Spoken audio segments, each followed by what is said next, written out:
Welcome to Your World Within Daily. I'm Eddie Pinero, and in this episode, I want to talk about the idea of adverse situations presenting a path for us.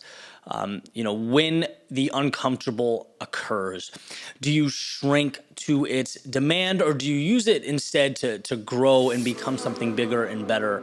I want to tell you a story about something that happened to me that ultimately put me in that position, changed my life trajectory, and really emphasize that it's not so much what happens to you as it is what you do about it.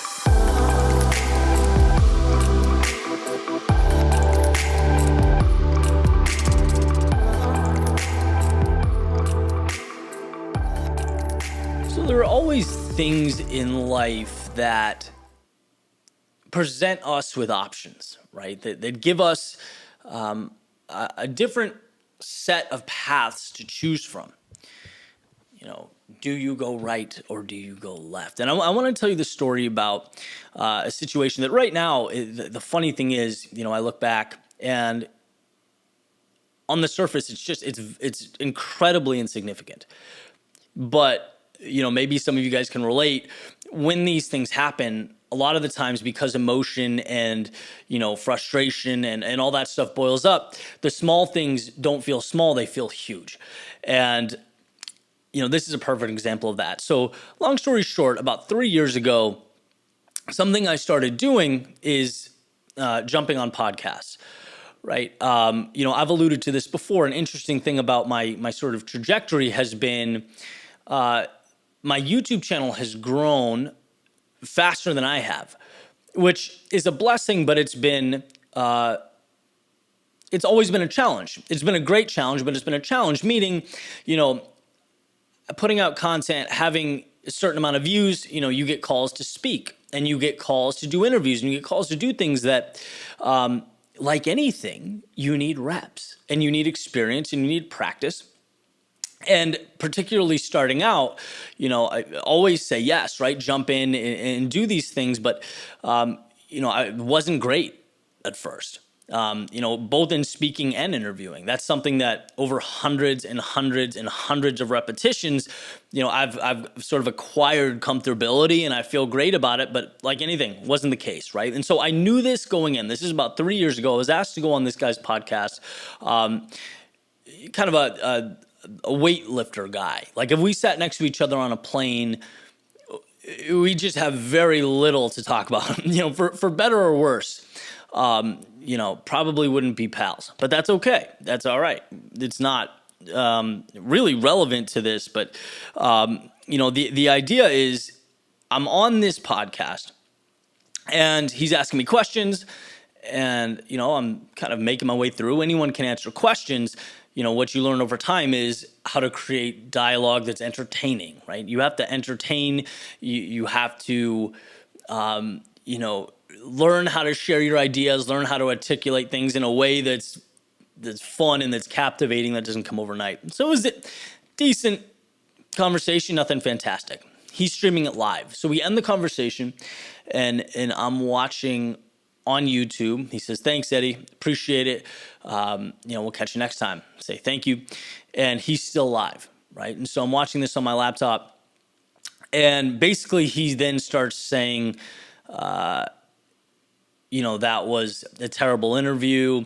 He didn't go into a lot of detail. I'm sure he's great on stage. I'm sure he's great making videos, but the kid can't, hold the conversation. I mean, just not bashing me per se, but he was hitting like all the pain points, all the soft spots, all the insecurities that I knew I needed to work on. So that's what I'm talking about. It felt magnified. It felt larger than life. And I'm like, dude, this is live? You're really doing this right now? And I just got angry, right? And I'm thinking about, I got my fingers on the keyboard ready to just drag the guy and say, what are you doing? Have some class, whatever. Angry, texting my friends, texting my family, being like, this is like, what in God's name? And ultimately, cool heads prevailed, took a breath, went on a run, and I came back and I'm glad I did. I'm glad I didn't say a word. Because here's why.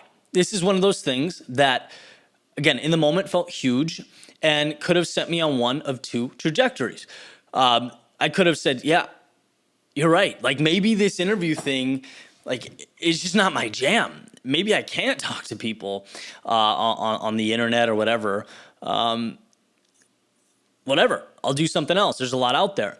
But conversely, what I did was realize a few things. I realized, one, if you want to have a platform of any significance, you have to be able to take criticism.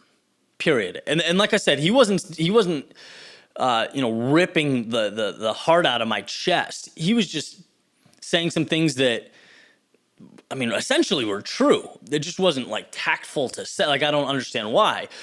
But that's a small thing.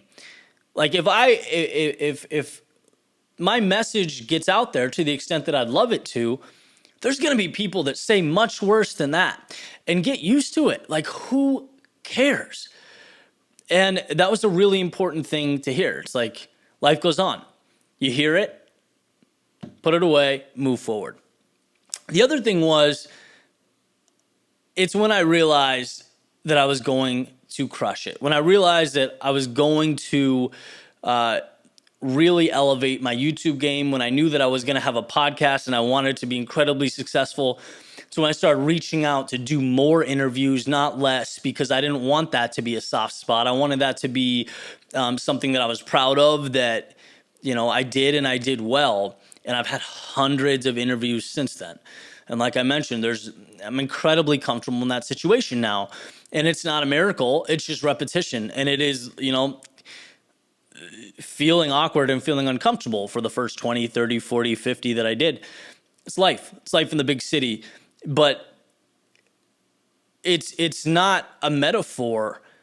It's literal. It's real life. When you face those situations, it's real easy to kind of shrivel up, to walk away, to say, all right, well, I guess that's what I am. And we forget that, look, no one decides that. You have to write in your own story, using my example, I'm not a good interviewer. And if you do that, fine. Then that's the reality. But until you do, it's just not true. Every day there's an opportunity to change that, to write the story that you want written, to improve yourself, to improve your life. And again, this isn't even vengeful. Like, I'm not taking a shot at anyone. I'm grateful for it. But bigger picture here, it's indicative of the opportunity that we miss because we think these external circumstances have anything to do with what's possible for us, what's real for us. And it's just not. It's not. It's conjecture. It's just nonsense. And that's the message that I just wanted to make sure that I put out there because, for me, it was an interview situation. Again, trivial, small. Most examples I give are. But everyone has something like that. And the thing is, it doesn't feel small. And just know that you can make of that situation whatever you decide to. Maybe it takes a week or a month or some time, but you write your story, and that'll always be true. So just remember that as you're coming up, to these uncomfortable situations, the conflict that life presents. It's never the end. It's never definitive. Life will always be what you decide it is. So I hope that helps. And if it did, please subscribe, rate, and review. Helps me get this thing out to the world. And guys, I appreciate that. Thank you for watching, and I'll catch you tomorrow.